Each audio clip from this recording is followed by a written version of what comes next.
एक बेटी जो अपने कुछ सपने लेकर पटना आती है, डॉक्टर की पढ़ाई करती है, लेकिन उसकी पढ़ाई को नष्ट किया जाता है, उसके सपने को रौंद दिया जाता है और पूरा परिवार टूट जाता है।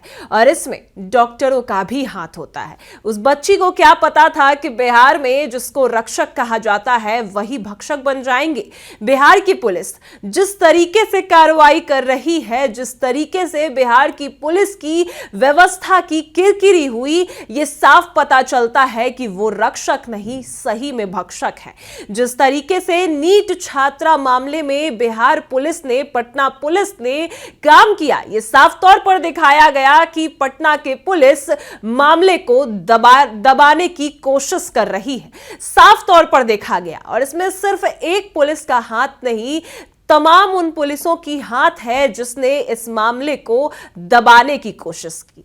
सिर्फ यही नहीं, उसने साफ तौर पर सभी ने यह कहा, चाहे वो एसपी अभिनव कुमार हो, एसएचओ रोशनी कुमारी हो, सभी ने यही कहा कि बच्ची ने आत्महत्या की। परिवार वाले, पूरी जनता रटती रही कि बच्ची के साथ कुछ गलत हुआ, लेकिन रक्षक ये नहीं समझ पाए जो इतनी पढ़ाई करके एएसपी बनते हैं, रोशनी कुमारी थाना प्रभारी हैं, लेकिन वो ये समझ नहीं पाई कि उस बच्ची के साथ कुछ हुआ है, क्योंकि इस मामले को दबाने की कोशिश की गई। क्या कुछ उस रिपोर्ट में आपको पूरे विस्तार से बताते हैं कि क्या पटना पुलिस की बड़ी गलतियां की गई और किस तरीके से अब जांच की जा रही है। सभी बातें आपको इस रिपोर्ट में बताते हैं। नमस्कार, मैं कोमल और आप देख रहे हैं दर्श न्यूज।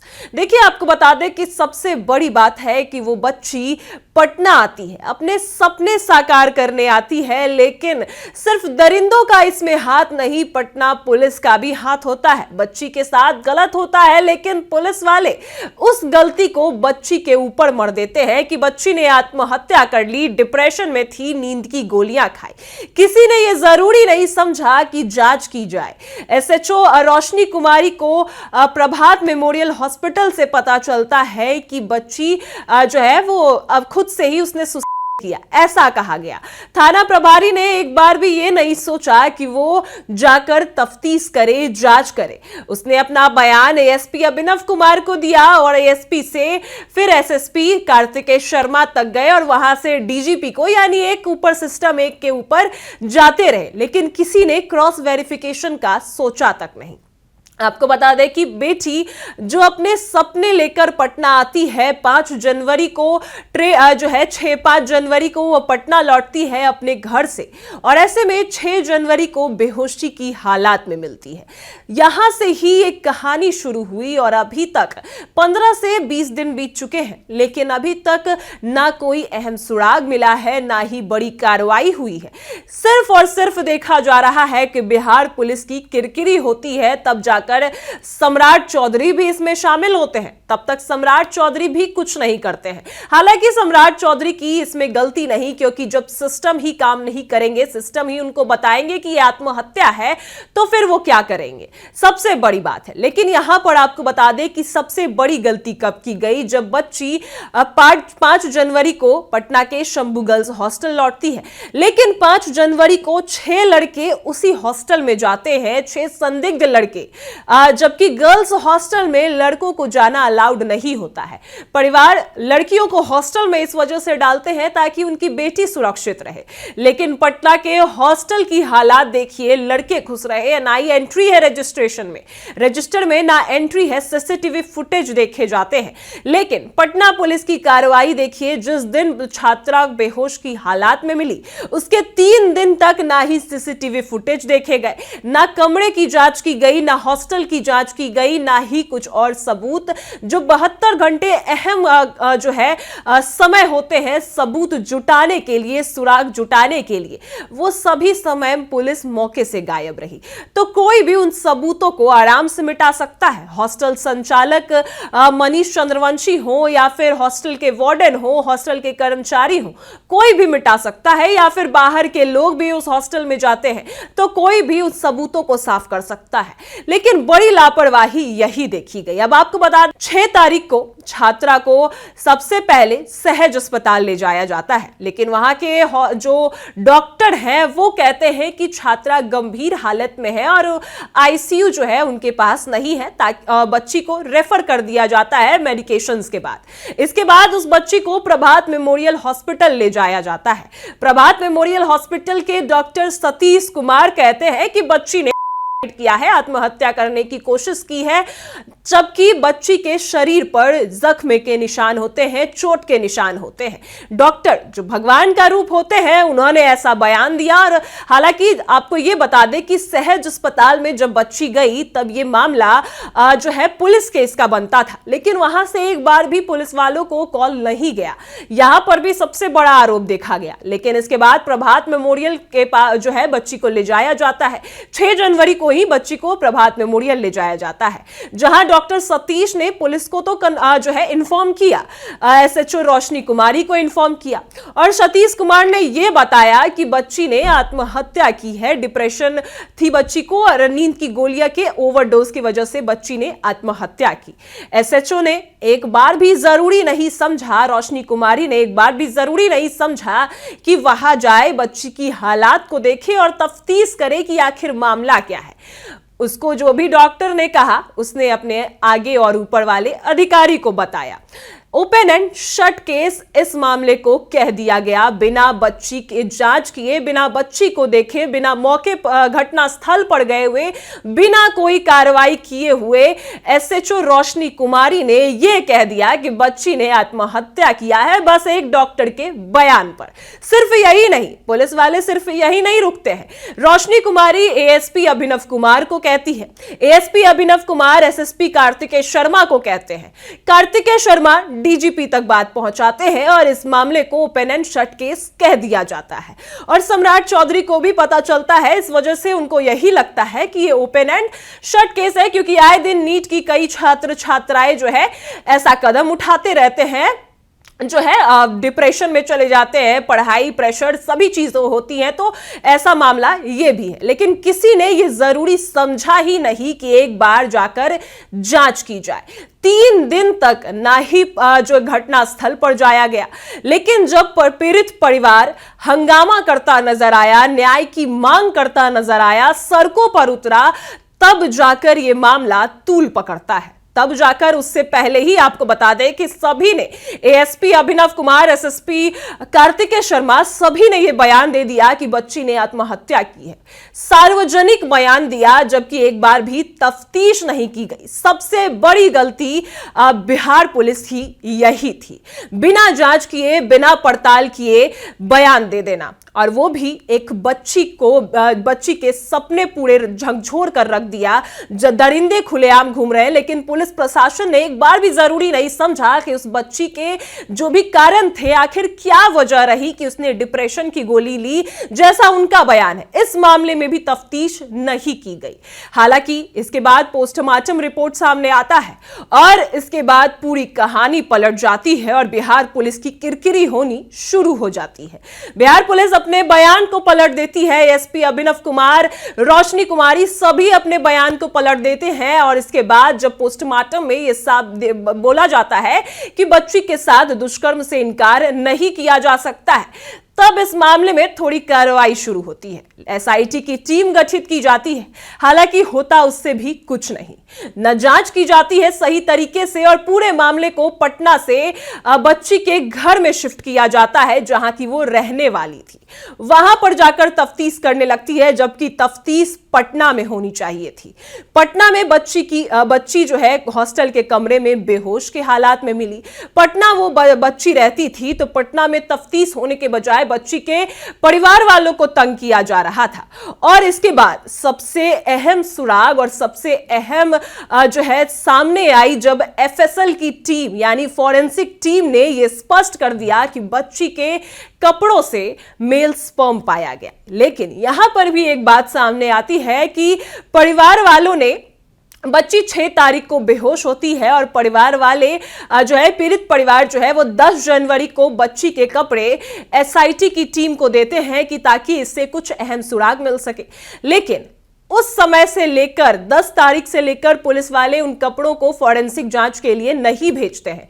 पोस्टमार्टम रिपोर्ट आने के बाद जब पूरी किरकिरी हो जाती है बिहार पुलिस की, तब जाकर वो कपड़े को पोस्टमार्टम के यानी कि फॉरेंसिक के लिए भेजते हैं। और फॉरेंसिक रिपोर्ट आने के बाद ये साफ हो जाता है कि बच्ची के कपड़े से जो है मेल स्पर्म पाया जाता है। यहां पर भी पुलिस ने जरूरी नहीं समझा कि अगर जब परिवार वाले ने कपड़े दिया है, कपड़ों को दिया है, तो जाकर एक बार उसको जांच करे। लेकिन जब पोस्टमार्टम रिपोर्ट आता है तब जाकर पुलिस वाले को फिर से याद आता है, बिहार की पुलिस को याद आता है कि अब इसको जांच के लिए भेजना चाहिए। हालांकि जांच में यह साफ तौर पर स्पष्ट हो जाता है कि बच्ची के साथ कुछ गलत जरूर हुआ है या फिर जबरदस्ती की गई है।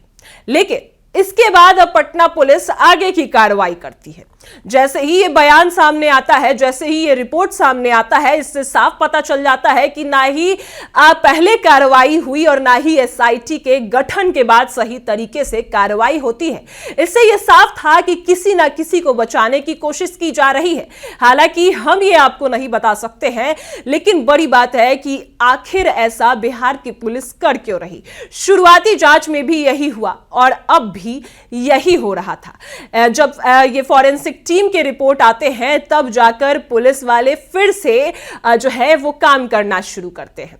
फिर से आपको बता दें कि जब फॉरेंसिक टीम के रिपोर्ट आते हैं तो बिहार पुलिस की किरकिरी होना शुरू हो जाती है कि उन्होंने जो बयान दिया था वो साफ तौर पर गलत, धीरे धीरे कर सारे बयान बिहार पुलिस के, पटना पुलिस के गलत साबित होते जाते हैं। और इसके बाद फिर सम्राट चौधरी इसमें सामने आते हैं, डीजीपी को बुलाते हैं और एसआईटी टीम को बुलाते हैं, तलब करते हैं, मीटिंग करते हैं, जिसके बाद आपको बता दें कि कहा जाता है कि अब सीआईडी की एंट्री होनी चाहिए। सीआईडी की एंट्री होती है और फिर जाकर पटना के शंभू गर्ल्स हॉस्टल में जांच की प्रक्रिया की जाती है। लेकिन जब यह जांच होनी चाहिए थी 6 से 9 तारीख के बीच में, तब तक पुलिस मौके से गायब रहती है। साफ तौर पर उस समय तक सारे सबूत मिटा दिए गए होंगे। आज तक सभी आरोप जो है वो जितने भी सबूत थे, जितने भी वस्तु थे, सभी को साफ कर दिया गया होगा, क्योंकि 72 घंटे ही अहम घंटे होते हैं सबूत को इकट्ठा करने के। लेकिन किसी ने यह जरूरी नहीं समझा। बिहार पुलिस ने यह भी नहीं सोचा कि उस बच्ची के साथ कुछ गलत हुआ होगा। हमेशा यही कहते नजर आए कि बच्ची ने सुसाइड किया है। एक बार भी किसी और एंगल से जांचने की कोशिश नहीं की। एक ने कहा, दूसरे ने कहा, तीसरे ने कहा, यहां तक कि हॉस्पिटल में एक हॉस्पिटल, दूसरे हॉस्पिटल, तीसरे हॉस्पिटल वो बच्ची जाती रही। परिवार वाले मांग करते रहे, परिवार वालों पर लाठी डंडे चलाए गए, उनको जेल में डालने की, उन पर एफआईआर करने की कोशिश की गई, लेकिन आरोपियों पर एक बार भी कुछ नहीं किया गया। ऐसे में जब यह साबित हुआ, ये पुष्टि हुई कि फॉरेंसिक टीम जब ये पुष्टि करती है कि बच्ची के कपड़े से मेल स्पर्म पाया गया, तो आगे की कार्रवाई क्या होती है कि थाना प्रभारी रोशनी कुमारी को सस्पेंड कर दिया जाता है। वहीं कदम कुआं दरोगा हेमंत झा को भी सस्पेंड किया जाता है। क्या सस्पेंशन से काम चलेगा? सबसे बड़ा सवाल। लेकिन सिर्फ इसमें थाना प्रभारी की गलती नहीं थी, सिर्फ रोशनी कुमारी की गलती नहीं, एएसपी अभिनव कुमार ने भी बयान दिया, वहीं कार्तिकेय शर्मा ने भी बयान दिया। तो उन पर कार्रवाई क्यों नहीं हुई? वो एसआईटी की टीम में क्यों थे? हालांकि एसआईटी की टीम गठित होने के बाद भी रोशनी कुमारी एसआईटी की टीम के साथ दिखी। आखिर ये बिहार पुलिस करना क्या चाहती थी? यही सवाल बनता रहा। और उसके बाद जब सीआईडी की एंट्री हुई, तो अब जाकर जब फॉरेंसिक टीम के रिपोर्ट सामने आए, तो अब जाकर डीएनए सैंपल्स लिए जा रहे हैं। डीएनए सैंपल्स में भी पीड़ित परिवार के सैंपल्स लिए जा रहे हैं। सबसे बड़ा आरोप परिजनों ने लगाया कि उनको अभी भी परेशान किया जा रहा है, सारे शक उन पर डाले जा रहे हैं, जबकि वो हमेशा यही कहते नजर आए। पीड़ित परिवार के बच्ची के पिता ने डीजीपी को पत्र लिखा और साफ तौर पर लिखा कि संचालक और ओनर और जो भी हॉस्टल के आसपास के लोग या फिर हॉस्टल के वार्डन है, सभी के जो है मोबाइल की लोकेशन, मोबाइल की बातचीत यानी सीडीआर वगैरह जांच होनी चाहिए, सीसीटीवी जांच होनी चाहिए। सभी अहम बातें लिखी कि ये सभी जांच होनी चाहिए, क्योंकि आज तक एसआईटी सिर्फ और सिर्फ परिवार वालों को परेशान कर रही है। सही कार्रवाई नहीं कर रही है, पटना में कार्रवाई नहीं कर रही है। सारे मामले को उनके बच्ची के घर जाकर शिफ्ट किया जा रहा है, सारे मामले को बच्ची के गृह जिला में शिफ्ट किया जा रहा है, जबकि बच्ची बेहोशी के अवस्था में पटना में मिली थी। अब तो पुष्टि हो चुकी है, फिर भी अभी तक कोई बड़ी कार्रवाई नहीं हुई है। लेकिन वही 6 लड़के जो हॉस्टल के अंदर जाते हैं, आखिर उस समय क्यों नहीं बिहार पुलिस को याद आया कि सीसीटीवी में 6 लड़के दिखे? फॉरेंसिक टीम के रिपोर्ट आने के बाद बिहार पुलिस को याद आता है कि सीसीटीवी में 6 लड़के भी दिखे थे, तब जाकर 6 लड़के के डीएनए सैंपल्स लिए जाते हैं। तो आखिर इतनी बड़ी बड़ी गलती कैसे करती नजर आई है बिहार पुलिस? और बिहार पुलिस की जो कानून व्यवस्था है, अब उस पर किसी को जो है सही देखा जाए तो कोई भी अब विश्वास नहीं कर सकता है। जिस तरीके से बिहार की पुलिस ने एक बच्ची के सपने को भी रौंद दिया है, सिर्फ इसमें दरिंदे शामिल नहीं है। जिस रक्षक को जिसको रक्षक कहा जाता है, जिस पर सभी जनता भरोसा करती है, वो भरोसे के लायक नजर नहीं आए। इस केस में सबने जो बयान दिया, सबने जिस तरीके से कार्रवाई की, इससे साफ हुआ कि किसी बड़े बिजनेसमैन या नेता को बचाने की कोशिश की जा रही है और अब जाकर धीरे धीरे कर डीएनए सैंपल्स लिए जा रहे हैं। लेकिन आज भी सवाल वही है, क्या आगे की कार्रवाई सही तरीके से होगी? क्या इस मामले को भी फिर से यही कह दिया जाएगा कि जांच जारी है, पूछताछ जारी है, और ऐसे ही कहते कहते कई दिन टल जाएंगे और बाद में यह केस भी बंद हो जाएगा? या फिर यह होगा कि लास्ट में किसी और को अपराधी बनाकर डाल दिया जाएगा? यही होगा। और क्या होगा, क्योंकि इस बच्ची को न्याय मिलेगा कि नहीं मिलेगा, यह सवाल आज भी बनकर रह जाएगा। अब आगे क्या होगा, क्योंकि जिस तरीके से बिहार की पुलिस की किरकिरी हुई, जिस तरीके से अहम सुराग छोड़े गए, जिस तरीके से बिहार पुलिस का बयान सामने आया, वो बिहार पुलिस साफ तौर पर भक्षक के रूप में सामने आई। परिवार वाले कहते रहे, जनता कहती रही, उस बच्ची की चीखें कहती रही, लेकिन पुलिस वालों ने एक बार भी नहीं सुना।